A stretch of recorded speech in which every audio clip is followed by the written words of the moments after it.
The bottom line is simple.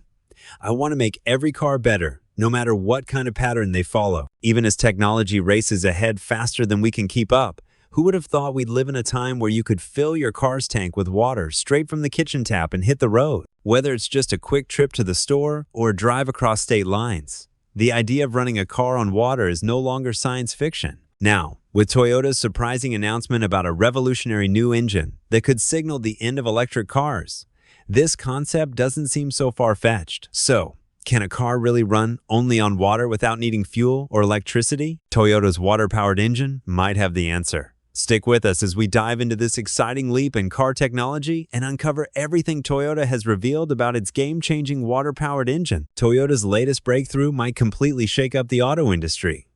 Just picture a car that runs on water. This jaw-dropping innovation uses cutting-edge electrolysis technology to turn water into hydrogen, which powers the engine. The engine taps into the energy released when hydrogen and oxygen recombine, generating power and producing only water vapor as a byproduct. This not only slashes harmful emissions, but also takes a big step forward in fighting climate change and cleaning up our air. While electric vehicles have long been seen as the gold standard in green driving, loved for their zero emissions and clean energy sources, Toyota's water-powered car brings some big advantages. Unlike EVs, which rely on batteries that must be charged using the power grid, Toyota's water-based vehicle uses water, a plentiful and renewable resource.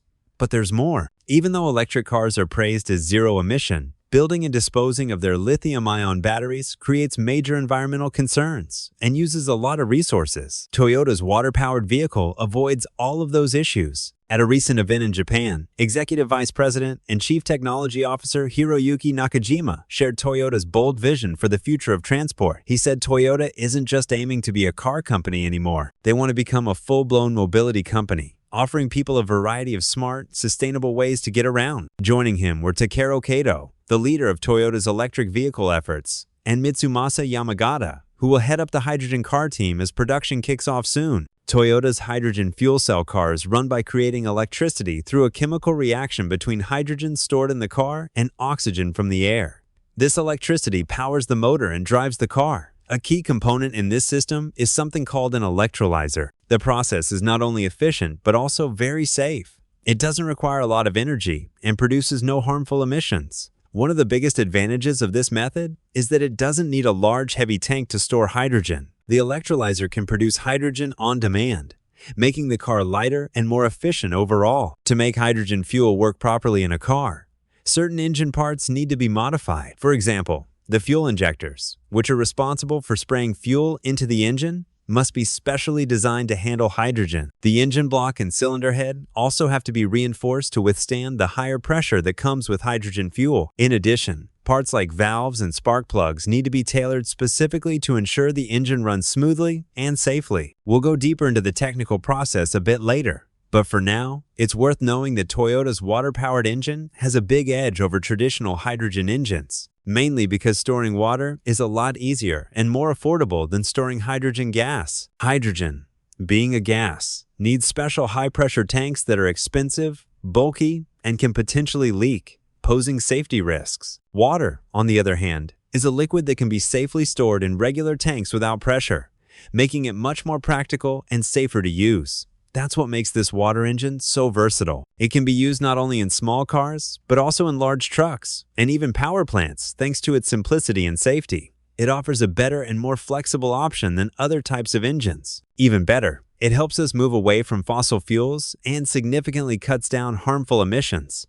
All this makes it a much more sustainable choice for both transportation and energy production. But here's something that might surprise you. The idea of a car running purely on water isn't exactly brand new. Before Toyota began developing their water-powered engine, other inventors and companies had explored similar ideas. And some of those claims and efforts might just blow your mind. Biofuels derived from organic materials such as plant biomass, animal waste, and algae present another promising avenue.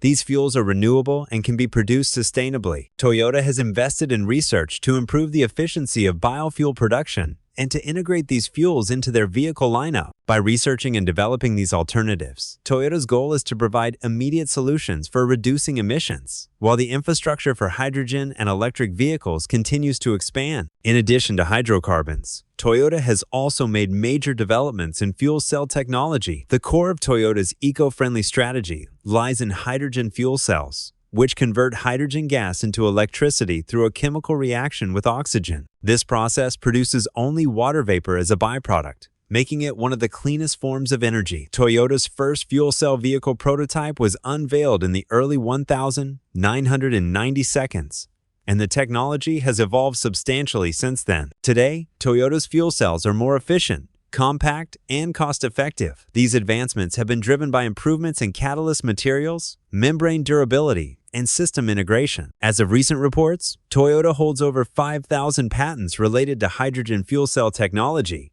including key advancements in stack design, hydrogen storage, and efficient production methods. By securing these patents, Toyota not only protects its innovations, but also positions itself as a leader in the transition to sustainable transportation. We must not forget the introduction of the Mirai, the world's first mass-produced hydrogen fuel cell vehicle. The Mirai, which means future in Japanese, embodies Toyota's vision for sustainable mobility. Launched in 2014, it has since undergone several updates, reinforcing Toyota's commitment to advancing fuel cell technology. From the plans Toyota has laid out, it is evident that very soon, car engines will indeed run on water. Will Toyota's new engine really replace and end electric cars? Share your thoughts with us in the comments section. Then in 2002, a company called Hydrogen Technology Applications claimed their gadget, the Aquagen, could split water to power cars. They started with welding, but soon said it could run vehicles. Scientists not impressed. The company later admitted it only made cars more fuel efficient, not water-powered. That same year, Genesis World Energy popped up, promising a device that could tap energy from water. They convinced investors to pour in cash. But guess what? No car ever showed up. In 2006, their boss, Patrick Kelly, landed in jail for fraud. In 2008, the same year Genepack was making waves, a guy from Sri Lanka named Tushara Riale, a singer, burst onto the scene claiming he'd driven a car 190 miles using just 3 liters of water. That's wild, right? Even Sri Lanka's prime minister backed him up.